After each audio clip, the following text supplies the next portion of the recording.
नमस्कार मित्रों, स्वागत है आपका एक बार फिर से आपके अपने YouTube channel political science learning with Jitendra. दोस्तों, यहाँ पर हम राष्ट्रपति सीरीज को पूरा कर चुके हैं। आराम से हमने पूरी राष्ट्रपति सीरीज को पढ़ा है। राष्ट्रपति सीरीज से संबंधित जितने भी फैक्ट होते हैं एग्ज़ाम के दृष्टिकोण से, कंपटीशन एग्ज़ाम के दृष्टिकोण से, वो सारे फैक्ट, वो सारे तथ्य हमने जान लिए हैं। और मुझे पूरा उम्मीद है मित्रों, जो भी पार्ट 5 से लेकर पार्ट 18 तक राष्ट्रपति संबंधित जो है उनको पूरा पढ़ लेगा, उसके बाद में उसका राष्ट्रपति टॉपिक कमज़ोर किसी भी हालत में नहीं रहेगा। ठीक है मित्रों, आज हम उपराष्ट्रपति को शुरू करने वाले हैं। उपराष्ट्रपति का पद हमारे संविधान में बनाया गया है, लेकिन मैं इसके बारे में कुछ बात आपको बताना चाहता हूँ उपराष्ट्रपति को शुरू करने से पूर्व। मित्रों, विश्व के किसी भी लोकतांत्रिक देश में उपराष्ट्रपति पद जैसे पद की व्यवस्था नहीं की गई है। विश्व के किसी भी लोकतांत्रिक देश में उपराष्ट्रपति जैसे पद की व्यवस्था नहीं की गई है, एकमात्र अमेरिका को छोड़कर। यहाँ तक कि ब्रिटेन संसदीय शासन प्रणाली का जनक माना जाता है। वहाँ पर भी राजा मुख्य होता है, जैसे हमारे यहाँ राष्ट्रपति होता है वैसे वहाँ पर राजा होता है।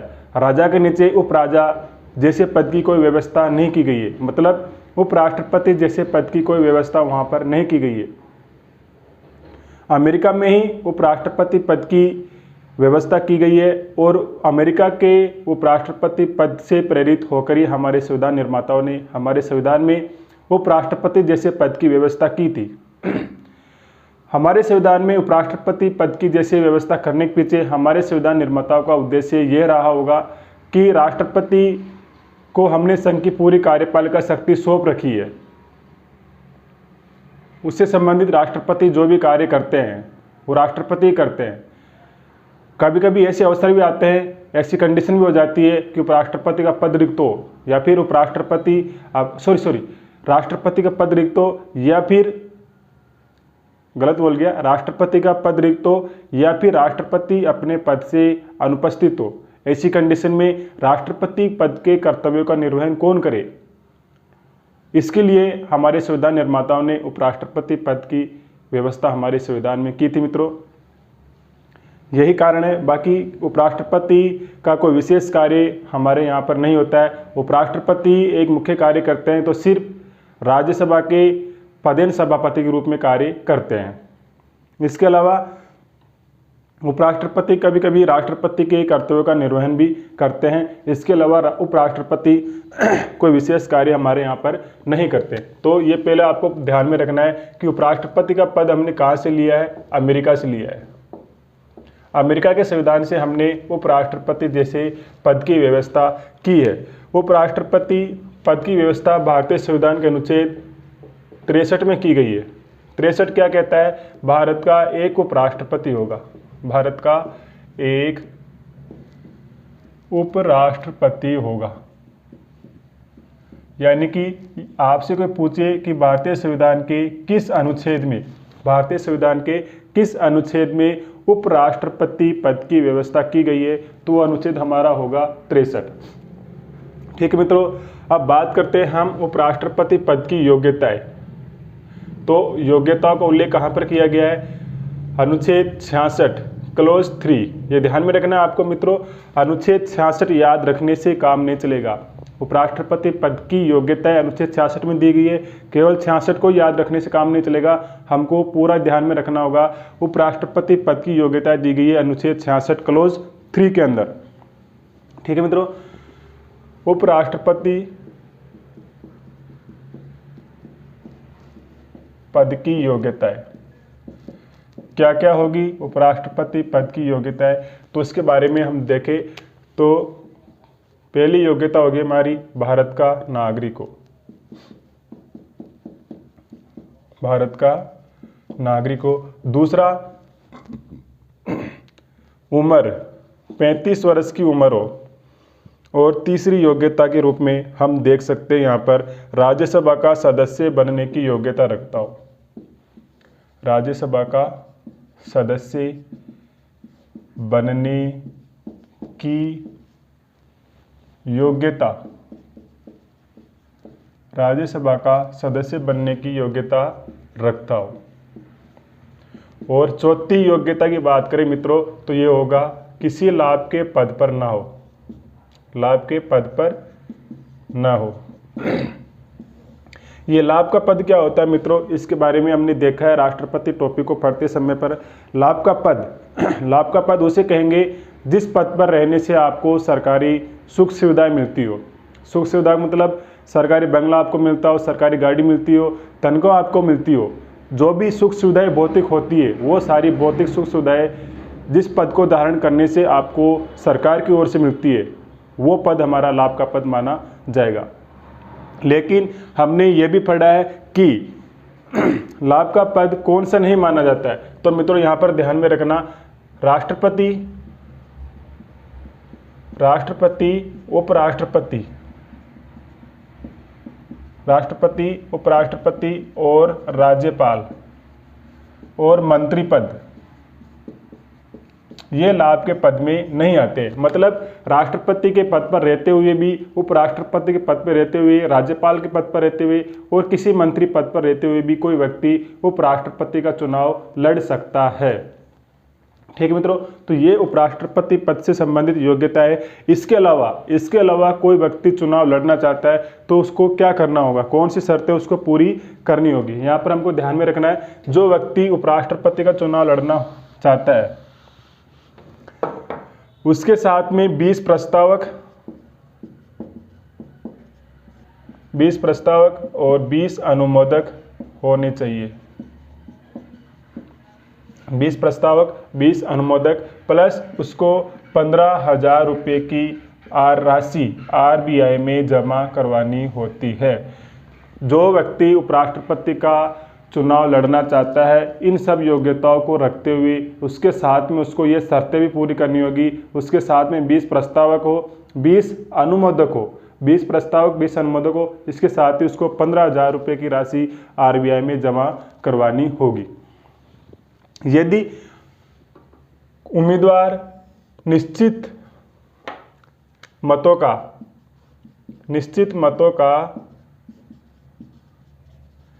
1/6 प्राप्त नहीं कर पाता है वोट, तो ये राशि उसकी RBI में जब्त हो जाती है। ये आपको ध्यान में रखना है।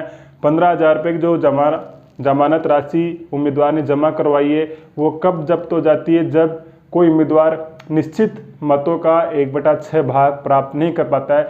ऐसी कंडीशन में ये जो 15,000 रुपये की राशि है RBI में जब्त हो जाती है। इसके बाद में हम बात करें मित्रों कि उपराष्ट्रपति का चुनाव किस विधि से होता है। उपराष्ट्रपति का चुनाव किस विधि से होता है। तो उपराष्ट्रपति का चुनाव, उपराष्ट्रपति का निर्वाचन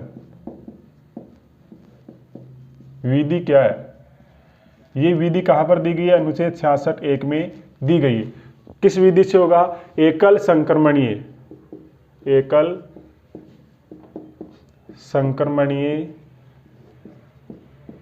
आनुपातिक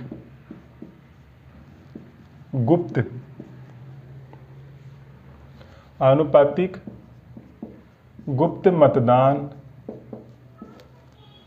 प्रणाली से होगा। उपराष्ट्रपति का चुनाव आनुपातिक गुप्त मतदान प्रणाली से होगा। यहाँ पर हमने एकल संक्रमणीय का अर्थ भी समझ रखा है क्या होता है। हमने राष्ट्रपति टॉपिक पढ़ा था तो वहाँ पर इसको समझा था। यहाँ पर मैं आपको एक बार फिर से बता रहा हूँ क्या होता है। इस पद्धति के अनुसार आपको जो वोट करना है वो वोट आपको वरीयता क्रम में देना होता है।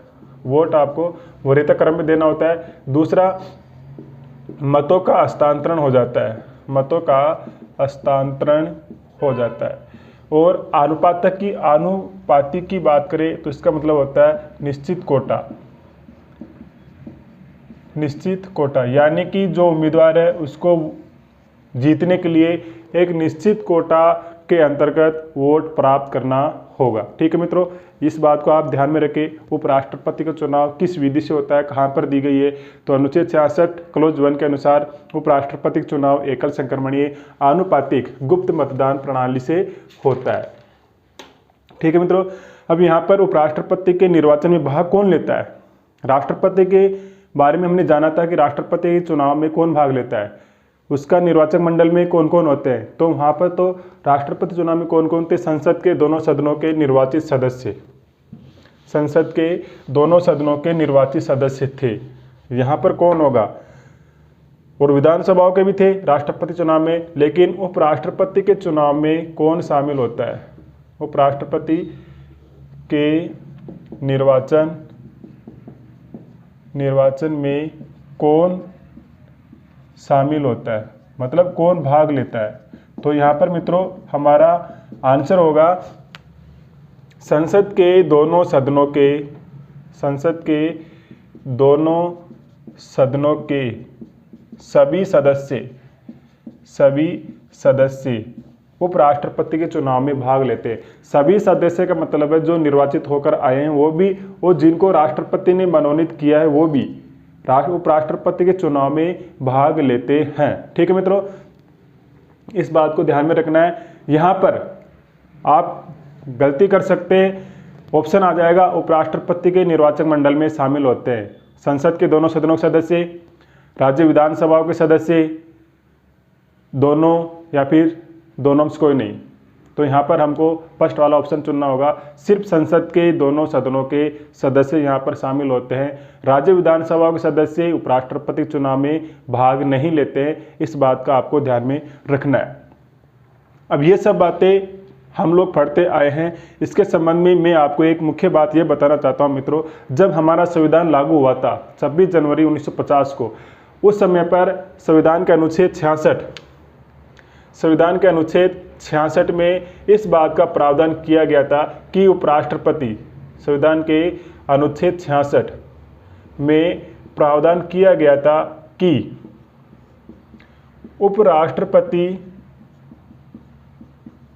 उपराष्ट्रपति का चुनाव संसद के संयुक्त अधिवेशन में होगा, संयुक्त अधिवेशन में होगा। जब हमारा संविधान हुआ उस समय पर संविधान के अनुच्छेद 66 में यह बात लिखी हुई थी कि उपराष्ट्रपति का चुनाव संसद के संयुक्त अधिवेशन में होगा। मित्रों बाद में जरूरत नहीं पड़ी इस चीज की, तो इस प्रावधान को हमारे संविधान से हटा दिया गया। किस संविधान संशोधन द्वारा हटाया गया, तो 11वां संविधान संशोधन 1962, 11वां संविधान संशोधन 1962 के द्वारा इस प्रावधान को हमारे संविधान से हटा दिया गया कि उपराष्ट्रपति का चुनाव संसद के संयुक्त अधिवेशन में होगा। इस प्रावधान को हटा दिया गया। आज के संविधान में, यानी कि वर्तमान संविधान की बात करें तो वर्तमान संविधान में कहीं पर भी संसद के संयुक्त अधिवेशन की बात नहीं लिखी हुई है, कहीं पर भी। सिर्फ यहीं पर लिखी हुई थी अनुच्छेद 66 में, जिसको 11वें संविधान संशोधन 1962 के द्वारा हटा दिया गया। ठीक है, अब आप कहो कि अनुच्छेद 108 में संसद के संयुक्त अधिवेशन की बात कही गई है। हम यही पढ़ते आए हैं मित्रों, किताबों में यही लिखा है कि संसद के संयुक्त अधिवेशन बुलाया जाता है अनुच्छेद 108, लेकिन गलत है। संयुक्त अधिवेशन जैसी शब्दावली हमारे संविधान में वर्तमान समय में कहीं पर भी, किसी भी अनुच्छेद में कहीं पर भी नहीं लिखी हुई है। मित्रों ध्यान में रखना, अनुच्छेद 108 में संसद की संयुक्त बैठक की बात की गई है, संसद की संयुक्त बैठक की बात की गई है, ना कि संसद के संयुक्त अधिवेशन की। ठीक है, तो आपको ये ध्यान में रखना। क्वेश्चन पूछा जा सकता है कि संविधान के किस अनुच्छेद में संसद के संयुक्त अधिवेशन की बात की गई है, और पहला ही ऑप्शन होगा आपके सामने 108, और लास्ट का ऑप्शन होगा इनमें से कोई नहीं। तो आपको इनमें से कोई नहीं वाला ऑप्शन चुनना होगा। मित्रों इस प्रावधान को हटाया क्यों गया, इस प्रावधान को हटाने के पीछे कारण क्या रहा, तो मित्रों पहली बार चुनाव हुआ था हमारे यहाँ पर उपराष्ट्रपति का 1952 में। उस समय पर उपराष्ट्रपति बने थे डॉक्टर सर्वपल्ली राधाकृष्णन। डॉक्टर सर्वपल्ली राधाकृष्णन उस समय पर हमारे उपराष्ट्रपति बने थे। ये पहले हमारे उपराष्ट्रपति है। उस समय ये निर्विरोध चुने गए थे, निर्विरोध चुने गए थे, यानी कि उस समय पर उपराष्ट्रपति के चुनाव के लिए संसद के संयुक्त अधिवेशन को बुलाने की कोई आवश्यकता नहीं पड़ी। उसके बाद में फिर से 1957 में उपराष्ट्रपति का चुनाव हुआ,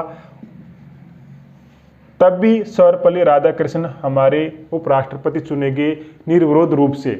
तब भी हमको संसद का संयुक्त अधिवेशन बुलाने की आवश्यकता नहीं पड़ी उपराष्ट्रपति का चुनाव करवाने के लिए।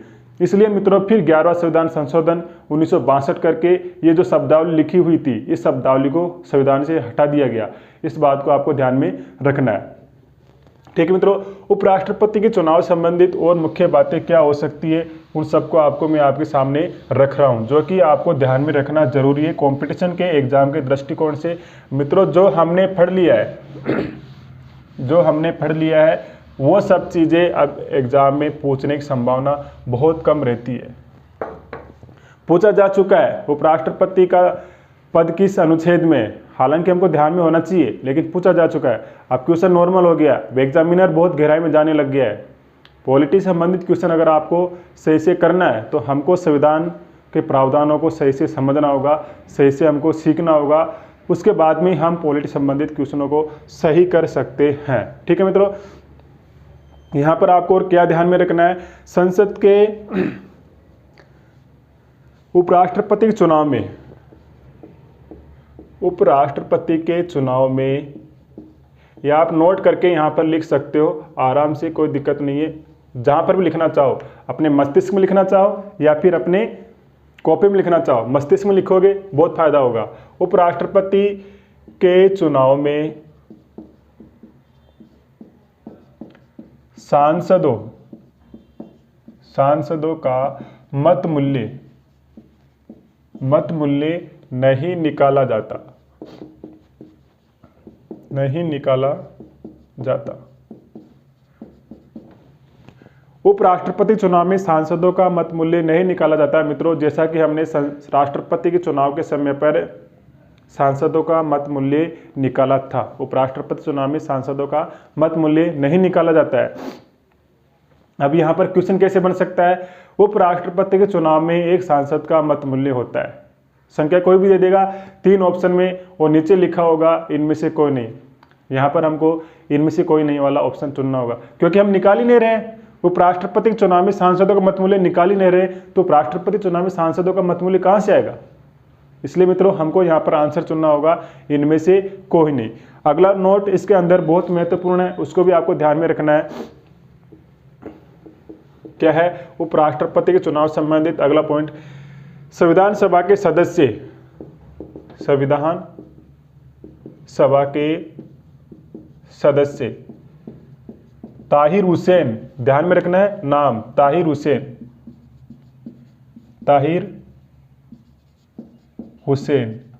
संविधान सभा के सदस्य ताहिर हुसैन ने प्रस्ताव रखा था।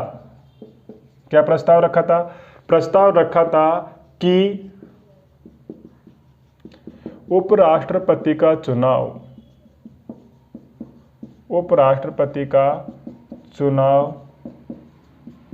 राष्ट्रपति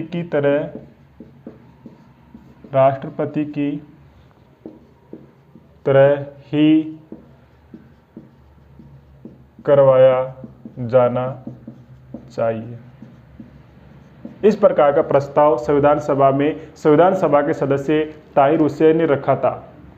ताहिर हुसैन ने इस प्रकार का, थोड़ा नाम का ध्यान में रखना, मोहम्मद ताहिर, यहाँ पर हुसैन नहीं लिखकर पूरा सही से लिख देता हूँ, मोहम्मद